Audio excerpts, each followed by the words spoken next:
है। आइन की आर्टिकल 245 के तहत हुकूमत अमन व अमान को बरकरार रखने के लिए फौज को तलब भी कर सकती है और रेंजर्स तो पहले से ही यहाँ पर मौजूद हैं और उनके इख्तियारात भी हैं। उनको पोलिंग स्टेशन पर अमन व अमान कायम करने का जो है वो इख्तियार दिया जाए ताकि लोग आज़ादी के साथ अंदर जाकर अपना वोट कास्ट कर सकें। तो ये जमात इस्लामी का पूरा जो है वो मौक़िफ़ है और इसीलिए हम अदालत आलिया में हमने बुनियादी चीज़ें जिसका तज़किरा आपके सामने किया है, पिटीशन फाइल की है। मेरे साथ सैफुद्दीन एडवोकेट साहब हैं कि जो इस पूरे अमल की निगरानी भी कर रहे हैं और हमारे वकील भी होंगे। उस्मान फारूक एडवोकेट हैं। हमारे बहुत सारे वकला के साथ मुआवनत का सिलसिला जारी है और इंशाअल्लाह ताला हमें तवक्को है कि अदालत आलिया फौरी तौर पर इसको एक्सेप्ट करके हमारी पिटीशन को इलेक्शन कमीशन को बाउंड करेंगे कि वो बर वक्त इलेक्शन का इनेकाद मुमकिन करें, फ़रार का कोई रास्ता ना हो और जितनी चीज़ें ग्रीवेंसेस हैं अवाम के वो दूर किए जाएँ और सियासी मुदाखलत का खात्मा किया जाए। अच्छा हाफिज साहब, माजी के रिकॉर्ड से तो लगता है मौजूदा हालात में कराची को जमात इस्लामी की ज़रूरत है, लेकिन कराची के 3 करोड़ आवाम भी आप पर एतमाद करते हैं। आप जब भी ये लोड शेडिंग अचानक से बढ़ना शुरू हो जाए, आप समझ लें कि उस वक्त की विफाकी हुकूमत और उस वक्त का गवर्नर हाउस, इस वक्त तो गवर्नर जो है वो है नहीं मौजूद, तो उस वक्त की विफाकी हुकूमत सूबाई हुकूमत के साथ अंडरस्टैंडिंग बनाकर और इन तमाम पार्टियों के साथ अंडरस्टैंडिंग बनाकर के इलेक्ट्रिक को मजीद मराद देना चाहते हैं। समझ लें आप इस पर, ये ब्लैकमेलिंग होती है।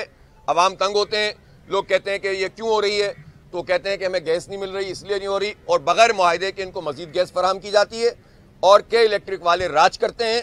कल तो मैंने बहुत तफसील से प्रेस कॉन्फ्रेंस में बात बताई थी कि 2018 से तो अबराज कैपिटल, अबराज इन्वेस्टमेंट और उसकी जो इम्पैक्ट के नाम से इन्होंने कंपनी बनाई थी वो सब बैंकक्रप्ट हो चुके हैं।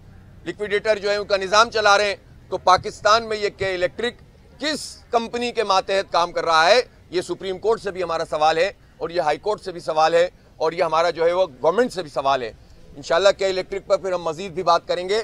आज हम ये फोकस करना चाहते हैं इस इलेक्शन पर, इसके बर वक्त इनेकाद पर, और हम ये चाहते हैं कि जितनी भी सियासी मुदाखलत और धांधली है उसका रास्ता रोका जाए। मेरे भाई, PTI तो हाई कोर्ट में गई थी इलेक्शन मुलतवी कराने के लिए, MQM साथ थी, पीपल्स पार्टी ने कहा कि हमने सिलेक्ट कमेटी में इत्तेफाक है सबका, तो एक गलत बयानी थी, जमात इस्लामी ने उससे इख्तिलाफ किया है और इन्होंने मैनेवरिंग की थी और हमने वजाहत की थी ऑन रिकॉर्ड। और आपको अगर याद हो तो जिस दिन इलेक्शन मुलतवी हुआ उस रात 1 बजे मैंने प्रेस कॉन्फ्रेंस की थी और उसके अगले दिन हमने एक दिन के जब भी ये लोड शेडिंग अचानक से बढ़ना शुरू हो जाए, आप समझ लें कि उस वक्त की विफाकी हुकूमत और उस वक्त का गवर्नर हाउस, इस वक्त तो गवर्नर जो है वो है नहीं मौजूद, तो उस वक्त की विफाकी हुकूमत सूबाई हुकूमत के साथ अंडरस्टैंडिंग बनाकर और इन तमाम पार्टियों के साथ अंडरस्टैंडिंग बनाकर के इलेक्ट्रिक को मजीद मराद देना चाहते हैं। समझ लें आप इस पर, ये ब्लैकमेलिंग होती है। अवाम तंग होते हैं, लोग कहते हैं कि ये क्यों हो रही है, तो कहते हैं कि हमें गैस नहीं मिल रही इसलिए नहीं हो रही, और बगैर मुआहदे के इनको मजीद गैस फराहम की जाती है और के इलेक्ट्रिक वाले राज करते हैं।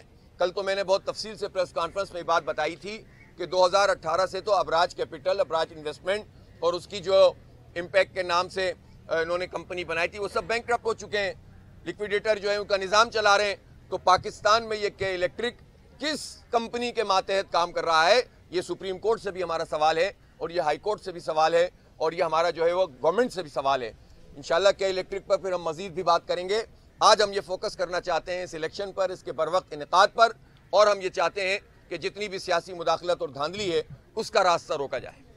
ये बताएं, आपको 15 दिन के बाद याद है कि ये इलेक्शन मुलतवी हो रहे हैं। 15 दिन पहले जब ये इलेक्शन मुलतवी किए गए थे, CM का एक बयान आया था कि जो मुलतवी किए गए उस पर मुझे भी अफसोस है, मुझे भी पता नहीं था कि ये इंतखाबात जो है मुलतवी हो रहे हैं। आज आप कह रहे हैं कि वो सब पार्टियाँ मिली हुई हैं, इस पर PTI ने तो पहले दरख्वास्त की है। मेरे भाई, PTI तो हाई कोर्ट में गई थी इलेक्शन मुलतवी कराने के लिए, MQM साथ थी, पीपल्स पार्टी ने कहा कि हमने सिलेक्ट कमेटी में इत्तेफाक है सबका, तो एक गलत बयानी थी, जमात इस्लामी ने उससे इख्तिलाफ किया है और इन्होंने मैनेवरिंग की थी और हमने वजाहत की थी on record.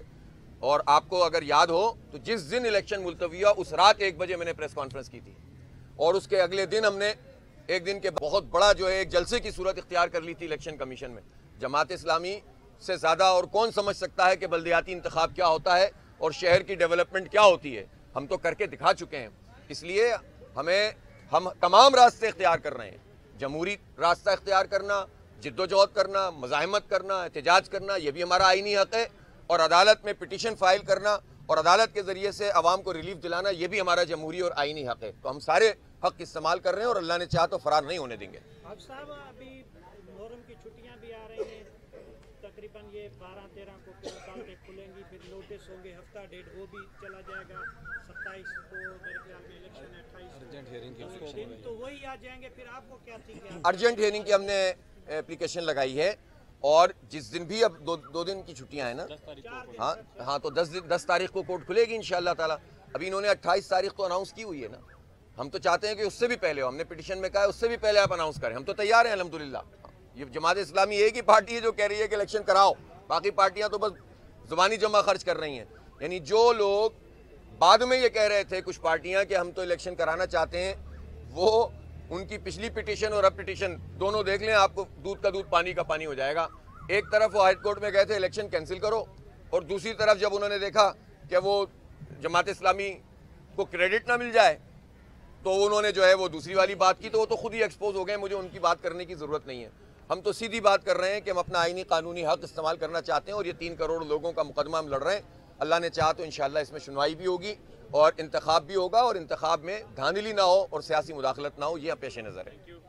Thank you very much. अस्सलाम वालेकुम। सब्सक्राइब करें और बेल दबाएं ताकि कोई खबर रह न जाए।